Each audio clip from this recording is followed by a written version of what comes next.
വടക്കൻ ഇസ്രായേലിൽ ഹിസ്ബുള്ള നടത്തിയ ഡ്രോൺ ആക്രമണത്തിൽ 2 ഇസ്രായേലി സൈനികർക്ക് പരിക്ക്. തിങ്കളാഴ്ച പുലർച്ചെ ഗലീലിയിലെ ഐലത്ത് ഹഷാഹാറിലായിരുന്നു ആക്രമണമുണ്ടായത്. സ്ഫോടനത്തെ തുടർന്നുണ്ടായ തീപിടുത്തത്തിലാണ് സൈനികർക്ക് പരിക്കേറ്റത്.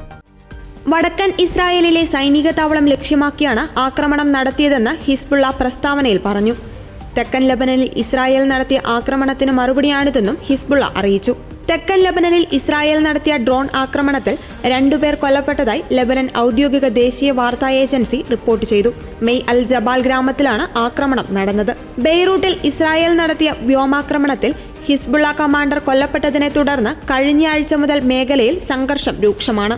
സംഘർഷം രൂക്ഷമാക്കുവാൻ താൽപര്യമില്ലെന്ന് ഇറാൻ വിദേശകാര്യ വക്താവ് നാസർ കനാനി വ്യക്തമാക്കി.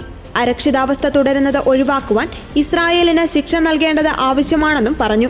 ഇസ്രായേലിന് പിന്തുണ നൽകുന്നത് US അവസാനിപ്പിക്കണമെന്നും ആവശ്യപ്പെട്ടു. ഇതേസമയം ഇറാന്റെ ആക്രമണമുണ്ടായാൽ നേരിടാൻ ഇസ്രായേലിൽ മുന്നൊരുക്കങ്ങളൊന്നുമില്ലെന്ന് പ്രതിപക്ഷ നേതാവ് യയ്യർ ലബീദ് ആരോപിച്ചു.